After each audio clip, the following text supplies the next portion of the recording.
capture qui se trouve dans Cadence. Les 16 en 4 captures. La version light, oui. On prend plein de fenêtres. OK. File, New, Project. Un nouveau projet, on va lui donner un nom. Ça sera, par exemple, Analyse DC. Ensuite, ça va être Analog or Mix. Analogue digital. Choisir un endroit où sauver le projet. Browse. Moi, je vais choisir un endroit. Disons que projet arcade, tiens. Je l'avais déjà créé auparavant. Sinon, vous pouvez en créer un répertoire avec Create Dir. OK.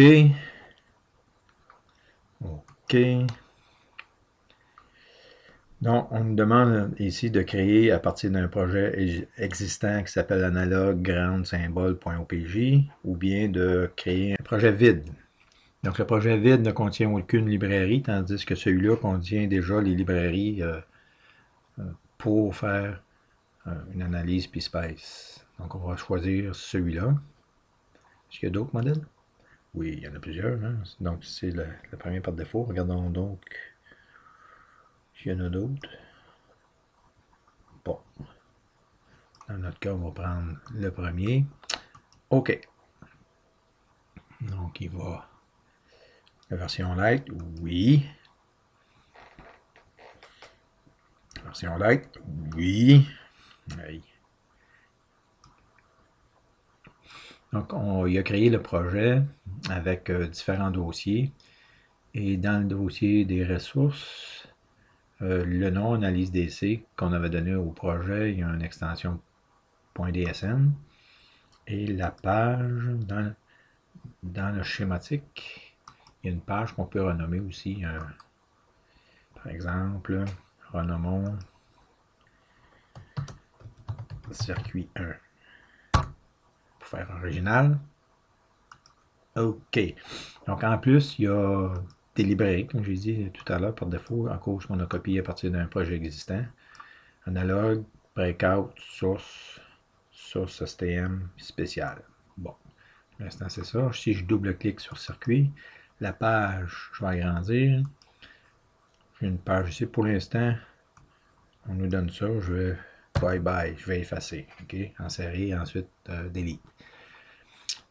Maintenant, si je veux placer une pièce, je fais P.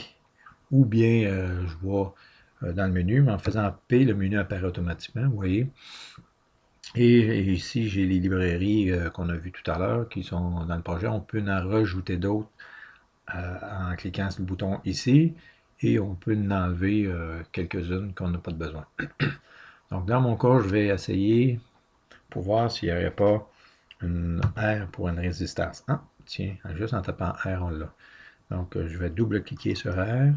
Et voilà, on a une résistance ici. La touche du clavier R pour faire une rotation. On va en mettre une autre ici.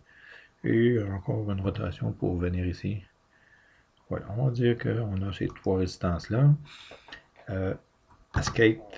Maintenant, je vais revenir dans les pièces. Et je vais taper V. DC pour une source DC. Voilà, j'ai une source DC. Je vais la mettre ici. Clic. Escape pour sortir du mode des pièces. Et je vais aller ici, choisir Place Wire. Ou bien on pourrait utiliser le clavier W. Essayons le clavier W. OK, la petite croix apparaît. Je tire dessus. Je maintiens mon doigt enfoncé sur la souris, bouton gauche. Je lâche le bouton gauche. Il est fait. Je repèse le bouton gauche. Je vais jusqu'à la prochaine. Je lâche le bouton gauche. Je repèse le bouton gauche. Je relâche. Je repèse le bouton gauche. Et je relâche. Donc, voilà. C'est un peu petit. Escape pour sortir du mode de placer des fils. Je vais aller dans View. Si je clique sur View, on a Zoom. Donc Zoom In, donc pour grossir, c'est la touche du clavier I. Pour rapetisser, c'est la touche du clavier O. Donc allons essayer ça. Voilà. Je me mets au centre du circuit, je tape I, O, I. Donc maintenant, je suis avec ça, je me promène ici. Il y a un nom de nœud. Le nom du nœud, c'est N14372. Okay, c'est lui-même qui a baptisé le nœud du circuit ici. De l'autre côté, 14379. Ici, 14383, 14390. Donc, je vais rebaptiser les nœuds. Pour ça, on a ici le petit curseur qui est Place Net Alias ou bien la touche clavier N. Donc, si je fais N, il demande le nom du nœud. Donc, le nœud 0, on a toujours besoin d'un nom d'un nœud 0 pour faire une analyse en PSpice. OK, fait que je viens placer mon nœud ici.